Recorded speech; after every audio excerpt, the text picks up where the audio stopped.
Maintenant que l'accès à toutes les nouvelles fonctionnalités est fait, je vais pouvoir passer en revue toutes les catégories avec vous pour vous présenter un peu les paramétrages du site. Commençons par le côté général. Donc le nom, c'est là où vous définissez le nom de votre projet. Par défaut, ici, je l'ai mis sur démo. On va le renommer sur agence indépendance. Ici, on a un paramètre si on souhaite le mettre dans un dossier en particulier dans le workspace. Moi, du coup, on voit ici que j'ai créé un dossier archive. Ensuite, dans les icônes, ici, on a l'option de renseigner un favicon. C'est l'icône qui apparaît sur l'onglet du navigateur. Alors, dans les ressources de la formation, je vous en ai déjà donné un. Ici, favicon. Donc, grosso modo, en général, c'est le logo, mais pour lequel on va lui donner une taille relativement petite. Donc, en l'occurrence, comme annoncé ici, 32 pixels par 32 pixels. Donc là, c'est bon, il a bien été téléversé. Le web clip, donc ça c'est le logo qui va être utilisé lorsqu'on crée un raccourci vers le site sur mobile. Là aussi vous pouvez retrouver le logo dans ce format dans les ressources de la formation. Web clip, parfait. Localization, donc c'est là qu'on définit le fuseau horaire principal du site internet. Donc nous en l'occurrence en France et en Europe centrale, c'est donc GMT plus 1. La plupart du temps c'est rempli automatiquement. Après si vous utilisez un VPN, peut-être que vous aurez besoin de cliquer ici pour que ça mette à jour automatiquement. Ici, language code, on va laisser. On a déjà travaillé sur la localisation de notre site, c'était très bien. Website password, donc c'est durant les développements, par exemple, vous avez potentiellement envie de donner accès à votre client pour qu'il puisse constater de l'avancement du design du site internet, mais vous n'avez pas envie que ça soit visible de tout le monde qui pourra avoir le lien. Vous pourrez directement renseigner un mot de passe et votre client va devoir l'utiliser pour pouvoir constater les derniers changements sur le site internet. Cette partie-là, on va pas trop s'y intéresser. C'est plus une histoire de portfolio pour les sites créés. À la limite, si ça vous intéresse, vous pouvez en savoir plus sur la documentation qui est renseignée. Nous, c'est pas trop important à ce stade. On va pas non plus trop s'attarder sur cette fonctionnalité. C'est surtout pour les créateurs de templates qui vont créer un site internet et après vont le définir comme template disponible pour tout le monde, contre rémunération ou non. Donc c'est là qu'ils vont pouvoir définir un de leurs sites comme template pour la communauté. Ici, partie assez importante, donc lorsque vous êtes dans un environnement gratuit, donc sans abonnement, par défaut ici c'est coché automatiquement. Ça veut dire qu'il y a un message qui s'affiche en bas à droite de l'écran systématiquement sur votre site pour indiquer qu'il a été créé avec Webflow. Donc c'est une manière pour eux de tirer une rémunération sur les sites gratuits, étant donné que ça indique quelle plateforme est à l'origine. Dans un résultat final professionnel, on n'aimerait pas afficher ce message-là. Donc on va venir le décocher systématiquement. Et celui-ci, pourquoi pas également. C'est moins nécessaire, c'est plus d'un point de vue technique, mais c'est pour l'enlever du code HTML. Donc autant le faire également. On vient sauvegarder juste là. À cet endroit-là, on va avoir des informations propres au site internet. Donc on voit ici Total Asset Size, le total des éléments médias de notre site, donc les polices qu'on a installées, enfin les deux polices qu'on a installées, les fichiers et le nombre de backups qui sont créés automatiquement représentent 20 mégabits. Donc c'est relativement léger, mais après il faut toujours essayer de viser le plus léger possible, en compressant notamment les images, en utilisant des formats assez spécifiques, etc. etc. Donc là, 20 MB, c'est un site relativement petit, donc ça va. Sur des sites beaucoup plus gros, ça commence à devenir vraiment nécessaire d'optimiser le poids du site pour que lorsqu'un utilisateur s'y rend pour la première fois, que ce soit relativement rapide pour tout charger et avoir une très bonne expérience utilisateur. Avoir un site qui se charge relativement lentement, comme par exemple sur un environnement mobile 4G saturé, fait que la page charge extrêmement lentement et le visiteur aurait potentiellement envie de quitter le site rapidement parce qu'il n'est pas satisfait et se rendrait sur un autre site des résultats de Google qui lui se chargerait plus vite. C'est ce qu'on appelle le taux de rebond. Lorsqu'un utilisateur quitte le site relativement rapidement après y être allé.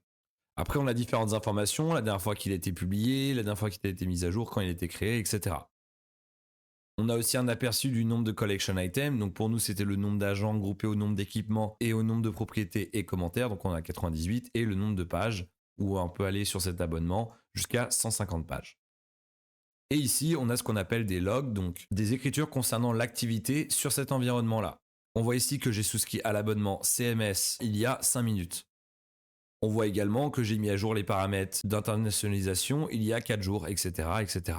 Donc ça permet d'avoir une vue plus ou moins globale des dernières actions qui ont été opérées sur le site internet. Voilà pour cette partie générale. Ensuite, sur la partie accès ici, sur cet onglet, on peut définir des accès à des personnes spécifiques sur notre site avec plus ou moins de droits. Vous ne serez pas forcément concerné, il faut un abonnement spécifique au workspace, donc c'est surtout pour les grosses structures ou les agences de développement qui vont avoir plusieurs développeurs qui travaillent sur un site en particulier où on peut donner des rôles et des accès assez spécifiques. Est-ce qu'il peut modifier telle ou telle chose? Est-ce qu'il peut avoir accès à telle ou telle information? Ça, dans votre aventure de freelance, vous n'avez pas forcément en avoir besoin.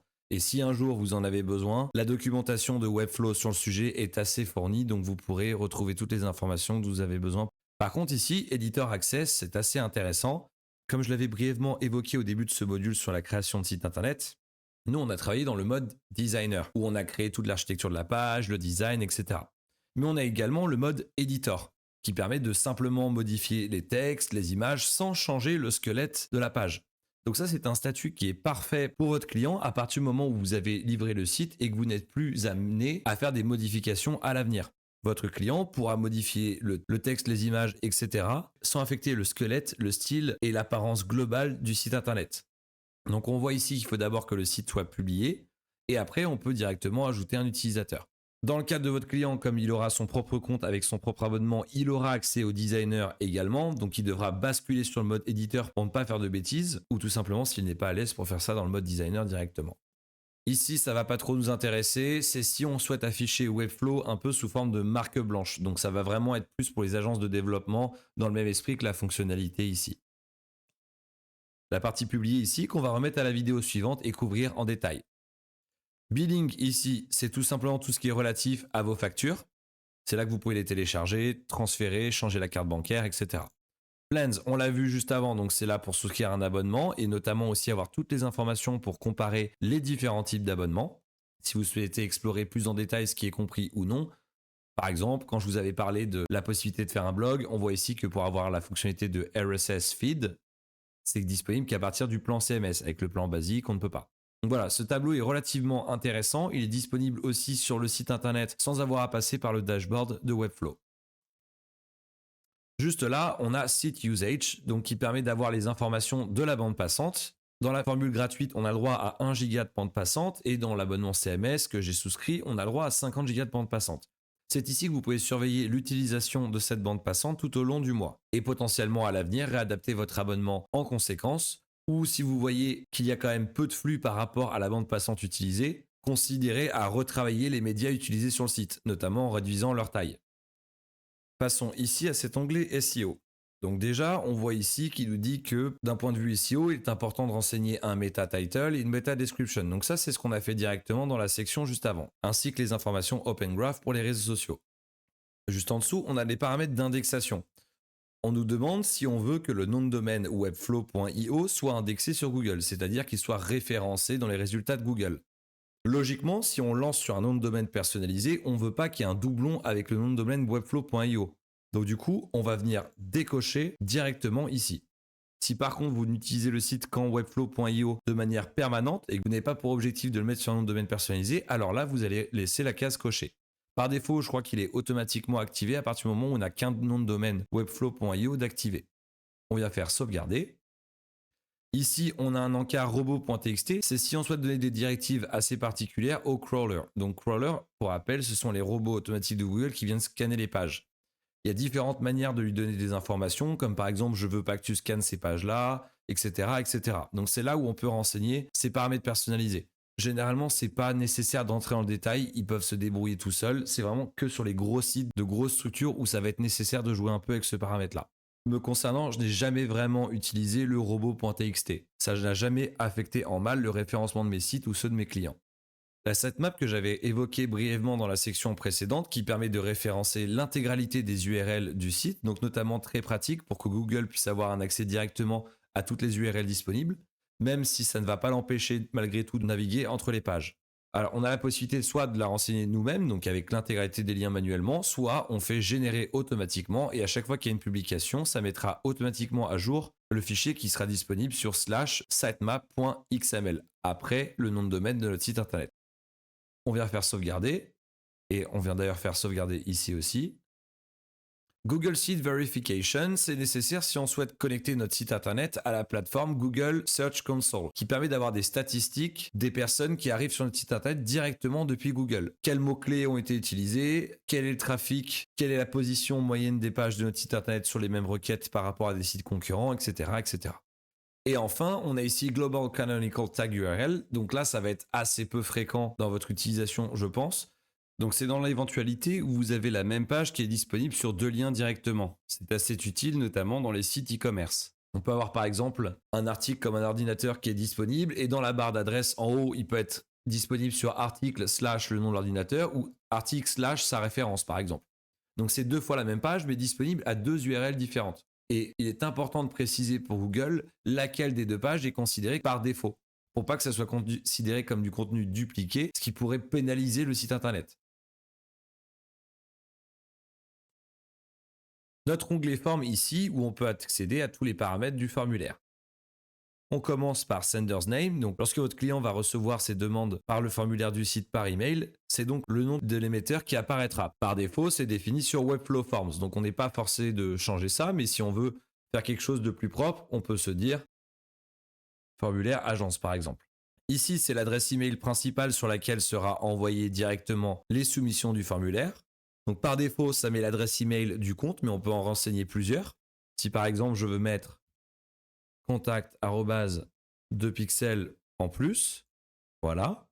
On peut définir un sujet personnalisé, par défaut New Form Submission en Webflow, donc nouvelle soumission de formulaire sur Webflow sur le site avec la variable dynamique sitename. Donc on a 2 types de variables, sitename et formname, qui fera apparaître au choix le nom du formulaire et ou le nom du site. Avec ce formatage, dans chaque email, le titre sera Nouvelle demande sur Agence Indépendance. On peut définir un affichage personnalisé pour l'adresse email qui s'affiche comme émetteur. Comme le client final est supposé avoir les demandes de ses prospects, ça n'a pas trop d'importance. À savoir que c'est une adresse sur laquelle on ne pourra pas formuler de réponse, comme ça a été envoyé par Webflow. On voit ici no reply, pas de réponse. Mais pour masquer le fait que c'est envoyé de Webflow et un peu plus personnalisé par rapport au site internet, on peut mettre directement le nom de domaine de notre site. Agence indépendance.xyz. Et on peut également définir un format d'email en particulier. Pour faire simple, on peut partir sur le message suivant.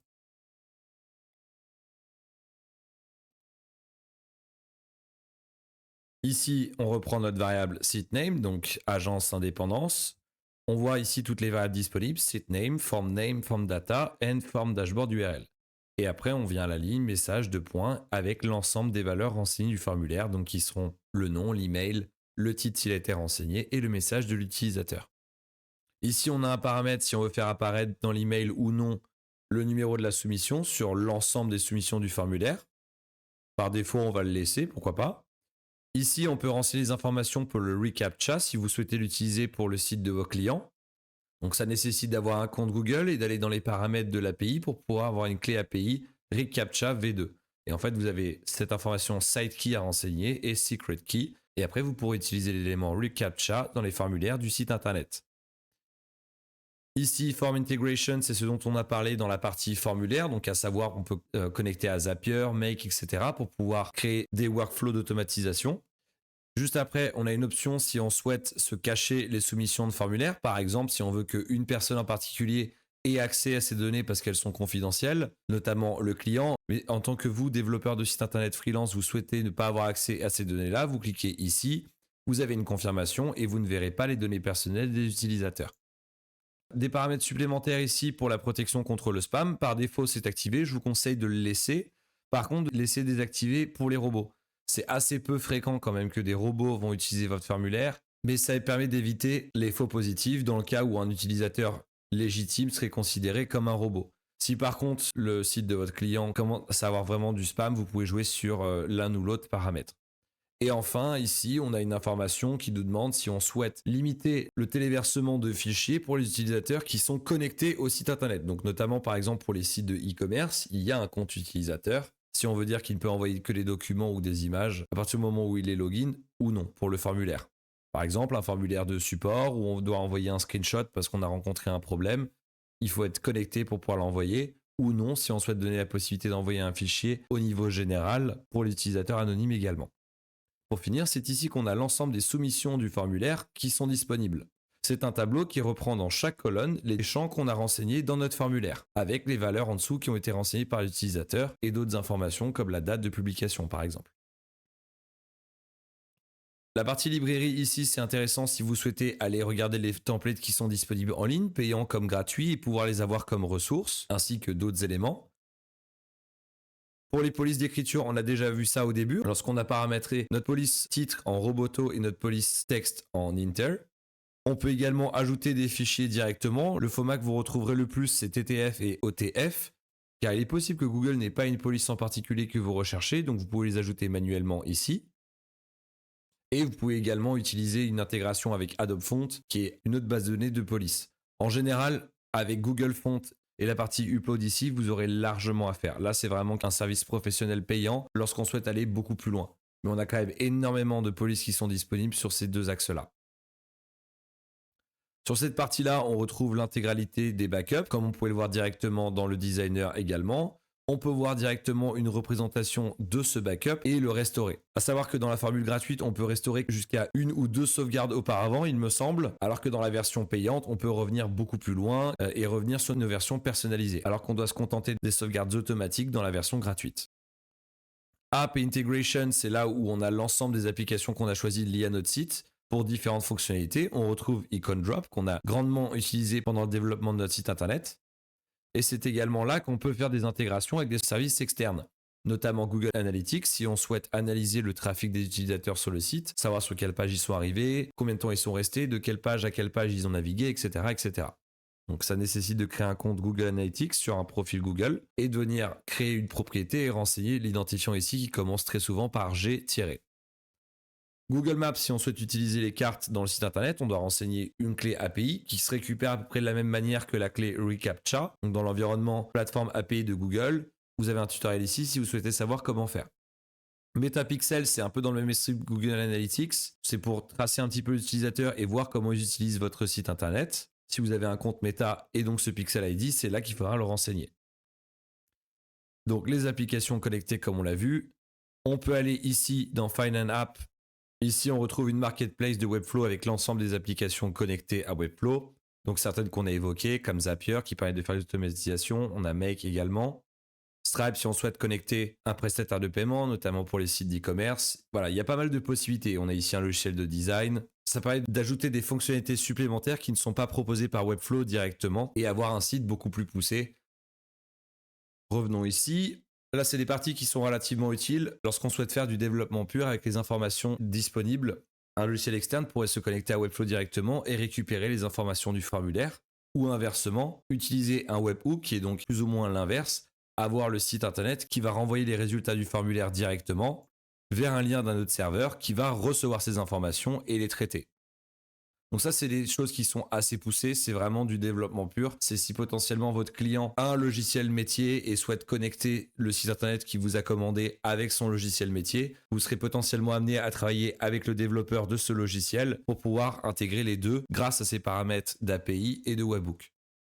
Et enfin, on a cet onglet-là, Custom Code. Comme je vous le disais dans la section juste avant, on peut rajouter du code personnalisé spécifique à une page. Mais c'est ici qu'on peut ajouter du code personnalisé pour l'intégralité du site, qui se retrouvera dans la balise head du document HTML, donc tout en haut, ou dans le footer, tout en bas, après l'ensemble des éléments. Souvent, c'est ce qui va permettre d'ajouter du code JavaScript pour ajouter des fonctionnalités que Webflow ne permet pas par défaut. Si un jour vous êtes amené à intégrer des librairies externes avec des fonctionnalités supplémentaires dans le site Webflow, vous serez certainement amené à ajouter du code personnalisé ou de l'importation de code personnalisé directement dans cette partie-là ou cette partie-là. Souvent, dans cette partie head, on va importer du code CSS et dans cette partie footer, souvent, ça va être du code JavaScript. Mais pour rappel, ces paramètres-là concernent l'intégralité du site. Lorsqu'une fonctionnalité n'est utilisée que sur une page, c'est plus intéressant d'utiliser la fonctionnalité de custom code de la page directement. Pour terminer, on a une partie ici qui concerne les balises href, donc qui sont très utilisées en développement web pour la gestion des différentes langues sur un site internet. Dans votre utilisation, ça va notamment vraiment pas être nécessaire. C'est assez bien géré automatiquement par Webflow et assez bien détecté par Google également. Donc, pas besoin de toucher ici, ça serait peut-être pour des cas de figure un peu plus complexes. À partir du moment où vous avez respecté l'ensemble des étapes qu'on a vues pendant l'internationalisation, cette partie-là n'est pas forcément nécessaire.